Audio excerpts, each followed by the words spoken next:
అని చెప్పడానికి నాకు ఎటువంటి సందేహం లేదు.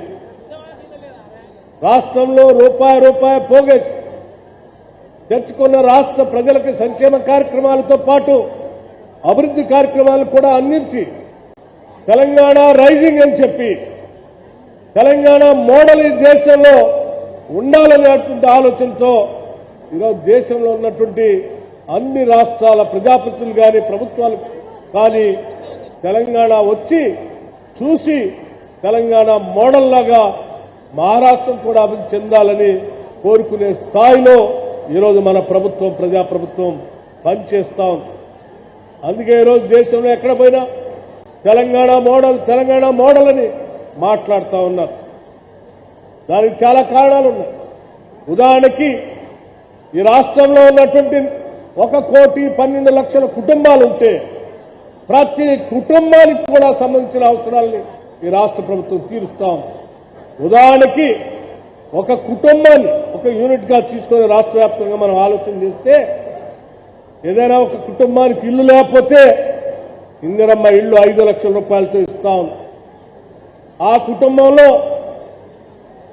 రైతు పంట పండించుకుంటా ఉంటే రైతు భరోసా ఇస్తాం. ఆ కుటుంబంలో అప్పు తీసుకొచ్చి బ్యాంకుల ద్వారా వ్యవసాయం చేసుకుని ఉంటే అప్పులు భారం పడితే వాళ్ళకి 2 లక్షల రూపాయలు రుణమాఫీ చేసింది. ఆ కుటుంబంలో పిల్లలు చదువుకుంటా ఉంటే కావాల్సిన విధంగా రెసిడెన్షియల్ పాఠశాలలు పెట్టింది. ఇంకా బాగా చదువుకుంటా అంటే ఫీజు రీఎంబర్స్మెంట్ ఇచ్చి ముందుకు తీసుకెళ్తా ఉంది. ఆ కుటుంబంలో ఎవరైనా పెద్దవాళ్ళు వృద్ధులు వితంతులు వికలాంగులు ఉంటే వాళ్ళకి పెన్షన్ ఇస్తా ఉంది. ఆ కుటుంబానికి ఆహారం కోసం కావలసిన విధంగా సన్నబియ్యం ఇస్తా ఉంది. సన్నబియ్యం ఇచ్చిన రేషన్ ని వండుకోవటానికి కావలసిన విధంగా ఉచితంగా ఆరోగ్యశ్రీతో పాటు ఉచితంగా గ్యాస్ సిలిండర్ ఇస్తాం. ఆ కుటుంబంలో ఎవరికైనా ఆరోగ్యం బాగలేకపోతే 10 లక్షల వరకు ఆరోగ్యశ్రీ కార్డు ఇస్తా ఉంది, రాజీవ్ ఆరోగ్యశ్రీ కార్డు. ఆ కుటుంబంలో ఎవరైనా పని చేసుకునే సత్తా ఉంది, నాకు పని కల్పించండి, పని దొరకట్లేదంటే 100 రోజులు పని కల్పిస్తా ఉన్నాం. ఆ కుటుంబంలో ఉద్యోగం రావాలి అని అంటే చదువుకున్నటువంటి వాళ్ళు ఉంటే ఈరోజు పబ్లిక్ సర్వీస్ కమిషన్ ప్రక్షాళన చేసి 56,000 పైబడి ప్రభుత్వ ఉద్యోగాలు ఇచ్చేటువంటి కార్యక్రమాన్ని చేపట్టాం.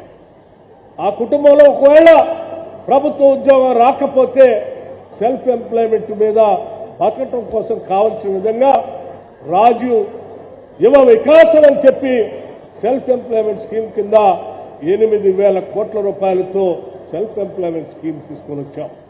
ఈ రకంగా ఆ ఇంట్లో మహిళ ఉంటే రాష్ట్ర వ్యాప్తంగా ఉచితంగా తిరగటానికి కావాల్సిన విధంగా ఉచిత బస్సు కార్యక్రమాన్ని చేపట్టాం. ఆ ఇంట్లో మహిళ ఉంటే డ్వాక్రా సంఘాల్లో చేర్చి పెద్ద ఎత్తున వడ్డీ లేని రుణాలు ఇస్తా ఉన్నాం. ఈ రకంగా ఒక ఇంటిని ఉదాహరణగా తీసుకుంటే ఇల్లు లేనటువంటి వాళ్ళ దగ్గర నుంచి ఇల్లు కట్టించే కార్యక్రమం నుంచి మొదలు పెడితే ఆ ఇంట్లో ఉన్నటువంటి అన్ని వర్గాల ప్రజలు, పురుషులైనా మహిళలైనా వృద్ధులైనా వితంతువులైనా వికలాంగులైనా విద్యార్థులైనా నిరుద్యోగులైనా సరే అందరికీ ఏదో ఒక పథకాన్ని అందించి అంతిమంగా ఈ రాష్ట్రంలో ఉన్న ప్రతి కుటుంబం క్షేమంగా సంతోషంగా ఉండేటట్టుగా ఈరోజు రాష్ట్ర ప్రభుత్వం పథకాలు ప్రవేశపెట్టి ఇప్పటికే 1,00,000 కోట్ల పైబడి ఈరోజు రాష్ట్ర వ్యాప్తంగా పంపిణీ చేశామని చెప్పటానికి చాలా సంతోషిస్తా ఉన్నాం. అందుకే మిత్రులారా, ఇన్ని సంక్షేమ కార్యక్రమాలతో పాటు వెంకటరెడ్డి గారు ఇప్పుడే చెప్పారు, అభివృద్ధి కార్యక్రమాలు రోడ్లు దాదాపు ఈ రాష్ట్రంలో ఏ రోడ్డు కూడా వదిలేదు అని చెప్పే విధంగా దాదాపు 20,000 కోట్ల రూపాయలతో కేవలం R&Dకి సంబంధించి రోడ్ల మరమ్మతులు కొత్త రోడ్లు వేసేటువంటి కార్యక్రమాన్ని కూడా వారు చేపట్టారు. రెవెన్యూ వ్యవస్థకు సంబంధించి ధరని బంగాళాఖాతంలో వేసి ఈరోజు భూభారత్ చట్టాన్ని పొంగులేటి శ్రీనివాసరెడ్డి గారు తీసుకొచ్చారు.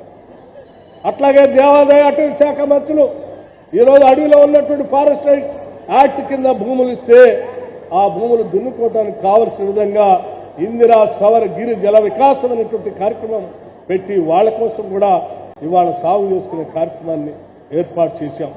ఈ రకంగా ఏ ఒక్కరిని కూడా వదిలిపెట్టకుండా పనిచేస్తున్నటువంటి మన ప్రభుత్వం, ప్రజాప్రభుత్వం, ఇందిరమ్మ ప్రభుత్వం మన కోసం పనిచేస్తా ఉంది. ఈ పనిచేసే ప్రభుత్వాన్ని గుండెల్లో పెట్టుకొని ప్రతి ఒక్కళ్ళు కూడా కాపాడుకోవాల్సిందిగా నేను మీ అందరికీ విజ్ఞప్తి చేస్తా ఉన్నాను. ఎందుకంటే కాంగ్రెస్ పార్టీ ప్రజాప్రభుత్వం తప్ప ప్రజల గురించి ఆలోచన చేసే పార్టీలు ఈ దేశంలో ఏమీ లేవు. అనేక దశాబ్దాలుగా చూసినటువంటి వ్యక్తిగా చెప్తా ఉన్నాను. అందరి కోసం ఆలోచన చేసేది కేవలం కాంగ్రెస్ పార్టీ ఒకటే. అందరూ బాగుండాలి, అందరూ అభివృద్ధి చెందాలి. ఈ తెలంగాణ రాష్ట్రం